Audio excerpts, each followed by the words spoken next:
एक 28 साल की लेडी ने 2 घंटे में 11 लीटर पानी पी लिया और फिर क्या हुआ ये जानने के लिए देखते रहिए हमारा वीडियो। दोस्तों, अगर आप हमारे चैनल पर नए हैं और आपने हमारे चैनल को अभी तक सब्सक्राइब नहीं किया है तो प्लीज इस लाल बटन को दबाकर सब्सक्राइब कर लीजिएगा। एक 28 साल की लेडी को हॉस्पिटल में अनकॉन्शियस स्टेट में लेकर आया गया। उसने हड़बड़ी में डॉक्टर से ये कहा कि उसकी वाइफ को पिछले आधे घंटे में 3 बार मिर्गी का दौरा पड़ चुका है। वहीं मेडिकल टर्म्स में इतने कम समय में मिर्गी के 3 बार दौरा पड़ना काफी बड़ी बात माना जाता है। तो आखिर ये हुआ कैसे? जेनिफर नाम की इस महिला ने एक प्रतियोगिता में हिस्सा लिया था जहां उसे 2 घंटे के अंदर 11 लीटर पानी पीना था। कंपटीशन में मिलने वाली राशि को जीतने के लिए जेनिफर ने अपनी पूरी जान लगा दी। उसने 2 घंटे में करीब 11 लीटर पानी पी लिया, लेकिन इतना सारा पानी पीने के बाद उसे कुछ अजीब सा महसूस होने लगा। उसने अपनी चेयर को काफी तेज से पकड़ लिया जिससे वो टॉयलेट या वॉमिट ना कर सके और साथ ही साथ कंपटीशन भी जीत जाए। वहीं ठीक 20 मिनट बाद उसकी हालत और बिगड़ने लगी। उसके पति ने सोचा कि क्यों ना हम इसे घर ले चलते हैं ताकि वे आराम कर सके, शायद उसे आराम की जरूरत है। और रास्ते में जेनिफर दर्द के मारे रोने लगी और जेनिफर ने अपने पति से कहा कि उसे ऐसा लग रहा है कि उसका दिमाग उसकी खोपड़ी को तोड़कर उसके सर से बाहर निकल जाएगा। उसके सर में काफी ज्यादा दर्द हो रहा था और उसके एक आंख से उसे धुंधला दिखना शुरू हो गया था। उन दोनों ने ये सोचा कि शायद उसे आराम की जरूरत है। घर पहुंचने के बाद जेनिफर के पति ने उसे उसके रूम में सुला दिया और उसे आराम करने को बोला। यहाँ पर चौंकाने वाली बात ये थी कि इतना सारा पानी पीने के बाद भी ना तो जेनिफर ने टॉयलेट करने की बात की, ना ही उसने वॉमिट किया जैसा कि बाकी कंटेस्टेंट्स के साथ हुआ था। खैर, वो उसे उसके कमरे में छोड़कर बाहर आ गया और रात के खाने की तैयारी करने लगा। लगभग 30 मिनट बीत चुके थे और खाना भी तैयार हो गया था, लेकिन जेनिफर के पति ने उसे कुछ देर और सोने दिया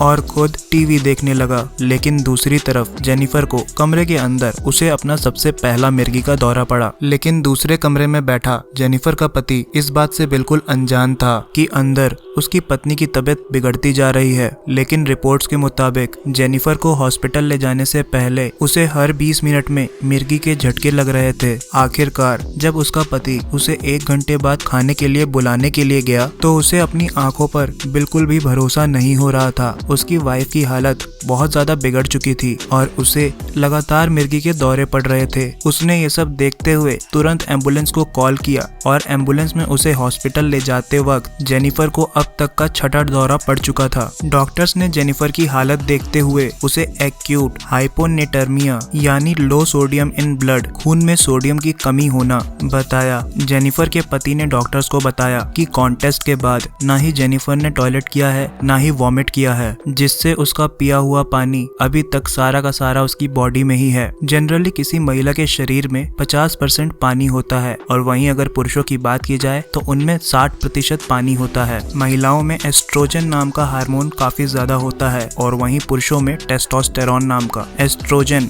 फैट सेल्स की मात्रा को बढ़ाता है और आप जानते हैं फैट पानी में सॉल्युबल नहीं होता है। इसी वजह से महिलाएं पुरुषों के कंपैरिजन में काफी कम पानी होल्ड कर पाती हैं। तो यहाँ पर अब सवाल ये उठता है कि वो सारा पानी गया कहाँ? खैर, ये जानने से पहले आपको ये जानना जरूरी है कि हमारे बॉडी में पानी होने का मतलब रेगुलर डिस्टिल वाटर होना नहीं है। दरअसल हमारे शरीर में पानी एक मिक्सचर के रूप में प्रेजेंट होता है। इस मिक्सचर में काफी सारे मिनरल्स और केमिकल्स मौजूद होते हैं और इनमें से सबसे इम्पोर्टेंट केमिकल्स में से एक है सोडियम। वाटर को अपनी तरफ अट्रैक्ट करने की प्रॉपर्टी की वजह से सोडियम पानी को अपनी तरफ खींचता है। अब डॉक्टर्स के मुताबिक जेनिफर के खून में सोडियम की कमी हो गई थी और ऐसा इसलिए हुआ था क्योंकि जेनिफर ने डिस्टिल वाटर यानी सोडियम फ्री पानी पिया था। लेकिन फिर भी हमारे शरीर में जितने भी सेल्स मौजूद हैं उनमें कुछ परसेंट सोडियम प्रेजेंट होता ही है, जिसका सिंपल सा अर्थ ये निकलता है कि जेनिफर द्वारा पिया गया सारा पानी उसके बॉडी में जितनी भी सेल्स प्रेजेंट हैं उनके अंदर स्टोर किया जा रहा था, जिससे उसके शरीर के अंदर प्रेजेंट बॉडी पार्ट्स जैसे लिवर और स्टमक के अंदर पानी एब्जॉर्ब होने की वजह से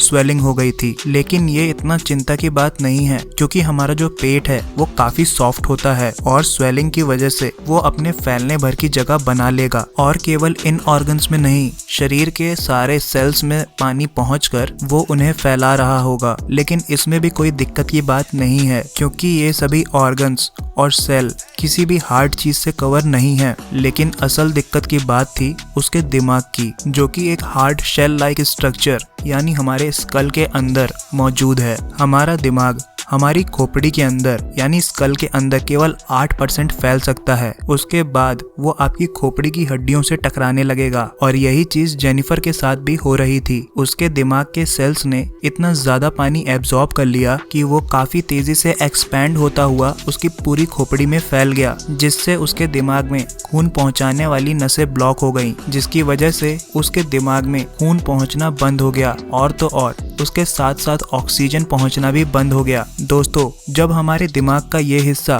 ऊपर के हिस्से की वजह से कंप्रेस होता है तो वो दिमाग के न्यूट्रिशन सप्लाई करने वाले रास्ते को पूरी तरह से बंद कर देता है। इस प्रॉब्लम को ब्रेन हर्निएशन कहते हैं और इस प्रॉब्लम की वजह से इंसान का दिमाग हमेशा के लिए काम करना बंद कर सकता है, जिससे उसकी मौत हो जाएगी। लेकिन यहाँ जेनिफर की सांसें अभी तक चल रही थी, यानी शायद उसके पास अभी वक्त था। ब्रेन हर्निएशन जैसी खतरनाक कंडीशन तक पहुंचने से पहले डॉक्टर्स को ये पता लगाना था कि उसके सेल्स से पानी को कैसे बाहर निकालना है और फिर उसी कॉन्सेप्ट का इस्तेमाल करने का फैसला किया गया, जिसकी वजह से पानी उसके दिमाग में गया था। यानी जिस सोडियम की वजह से उसके ब्रेन ने पानी एब्जॉर्ब किया था, उसी सोडियम की कंसंट्रेशन बढ़ा करके उसके ऑर्गन्स में से पानी को बाहर निकाला जा सकता है। अगर उसके बॉडी में ज्यादा सोडियम वाला पानी पहुंचाया जाए तो जो वाटर उसके सेल्स ने एब्जॉर्ब किया था वो ज्यादा सोडियम वाले ब्लड में वापस आने लगेगा और इसी तरह उसके ऑर्गन्स में से पानी बाहर आ जाएगा। यहाँ पर एक बात नोटिस करने वाली ये है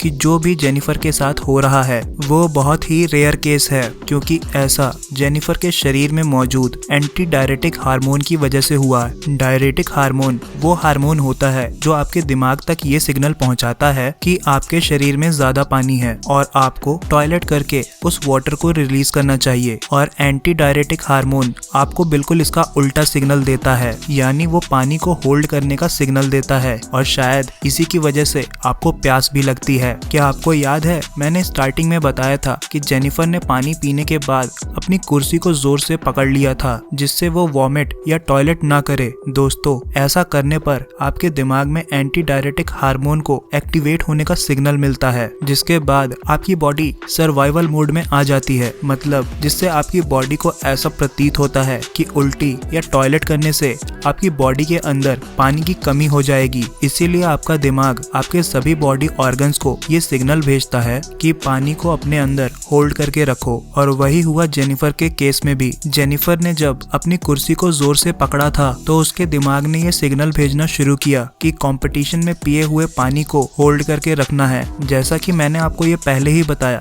कि ये काफी रेयर केस में देखा जाता है, इसीलिए ये केवल जेनिफर के साथ हुआ, बाकी किसी और कंटेस्टेंट के साथ नहीं। बाकी कंटेस्टेंट्स ने कुछ ही देर बाद टॉयलेट करके या वॉमिट करके सारा पानी बाहर निकाल दिया था। जेनिफर को ब्रेन हर्निएशन होने से पहले उसके ब्लड में सोडियम की मात्रा को बढ़ाकर सारा पानी दिमाग से निकाल लिया गया और उसके कुछ देर बाद उसने उल्टी कर सारा पानी अपनी बॉडी से रिलीज कर दिया और एंड में फाइनली उसकी जान बच गई। दोस्तों, किसी भी चीज का ज्यादा कंजम्पशन हमारे शरीर के लिए खतरनाक होता है। आपको ये वीडियो कैसी लगी? मुझे उम्मीद है कि आपको इस वीडियो से कुछ सीखने और जानने को जरूर मिला होगा। क्या आपने कभी अपनी लाइफ में कुछ ऐसे अजीबोगरीब कंपटीशन में पार्ट लिया है? नीचे कमेंट बॉक्स में कमेंट करके जरूर बताना। और इस वीडियो से आप क्या सीखे हैं ये भी हमें कमेंट में जरूर लिखिएगा। और साथ ही साथ अगर ये वीडियो पसंद आई है तो अपने सगे संबंधियों और मित्रों के साथ शेयर करना मत भूलिएगा। मिलता हूँ फिर अपनी अगली वीडियो में किसी ऐसी ही अमेजिंग नॉलेज के साथ। तब तक के लिए धन्यवाद।